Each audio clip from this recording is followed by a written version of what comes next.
बूंदों ने जबरदस्त तबाही मचाई है।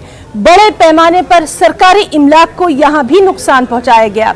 वहां मौजूद हमारे नुमाइंदे राकेश कुमार ने जायजा कुछ यूं लिया। हम मौजूद हैं लखीसराय स्टेशन पर। अग्निपथ योजना के विरोध में छात्रों ने अहले सुबह से ही लखीसराय स्टेशन पर जमकर हंगामा मचा रहे हैं। छात्रों ने विक्रमशिला एक्सप्रेस ट्रेन को भी आग के हवाले कर दिया है, जिसके बाद स्थिति काफ़ी तनावपूर्ण है। यहाँ पे खुद लखीसराय एसपी मौजूद हैं और काफ़ी संख्या में यहाँ पे पुलिस बल है। छात्र लगातार लखीसराय स्टेशन पर तोड़फोड़ और हंगामा मचा रहे हैं, जिसके बाद SP Lakhisarai, DM, ASP Syed Imran Masood यहाँ पे पहुँचे और कई थानों की पुलिस यहाँ पे भारी संख्या में मौजूद है और उपद्रवियों को समझा बुझाकर बल प्रयोग करके लखीसराय स्टेशन परिसर से बाहर कर दिया गया। लेकिन अब भी छात्र जो है अपने मांगों पे डटे हैं और लगातार हंगामा कर रहे हैं। राकेश, न्यूज़ 18 लखीसराय। और वहीं बिहार के मुंगेर में दूध फैक्ट्री नंदलालपुर के करीब अप्रोच रोड पर जाम लगा दिया गया। फौज में भर्ती की तैयारी कर रहे नौजवानों ने कृष्णा सेतु पुल की तरफ जाने वाली सड़क को ही बंद कर दिया।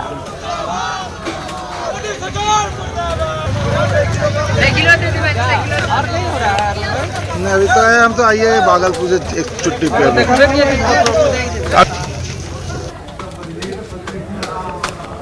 सेना में बहाली को लेके अग्निपथ योजना की युवाओं के द्वारा लगातार विरोध किया जा रहा है। कल भी काफ़ी प्रदर्शन हुए, जाम हुए, NH80 को जाम किया गया।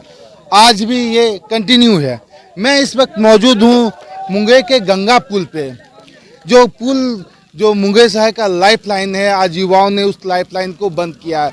मुख्य वजह है कि जो योजना है अग्निपथ, अग्निवीरों के बहाली के को लेके उसे वापस लिया जाए। केंद्र सरकार के खिलाफ यहाँ पे युवाओं में काफ़ी जो है वो आक्रोश देखने को मिलता। आप देख सकते हैं कि ये पुल पे जो है बीच में जो आग लगा के ये जाम किया गया है। इसके साथ ही जो वाहन है, वाहनों की लंबी लाइन लग गई है।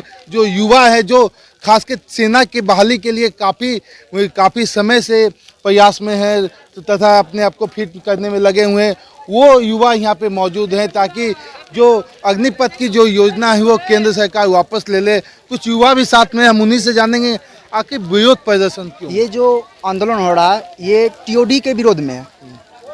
अब बताइए कि लड़का किसी फौज के लिए 5 साल कम से कम तैयारी करता है। मान के लिए कोई लड़का अगर NCC करता है तो उसका मकसद यही होता है कि वो आर्मी, एयरफोर्स या नेवी में जाए। लेकिन 5 साल तैयारी करने के बाद 4 साल अगर लड़का जॉब करता है तो इससे क्या फ़ायदा होगा? 4 साल अगर लड़का जॉब करता है इससे क्या फ़ायदा होगा? क्या लगता है 4 सालों में जो पेंशन हो या जो वो पेमेंट देने की बात है, जो फैसिलिटी देने की बात है, क्या वो अच्छी नहीं है? पेंशन देने की बात ही नहीं है। पेंशन देने की बात नहीं है। बात यह है कि 4 साल के बाद मात्र वैकेंसी का जो लड़का ज्वाइन करेगा फर्स्ट टाइम, मात्र 25% लड़का को ही रखा जाएगा। उसके बाद 75% लड़का को जो है बाहर कर दिया जाएगा, रिटायरमेंट दे दिया जाएगा।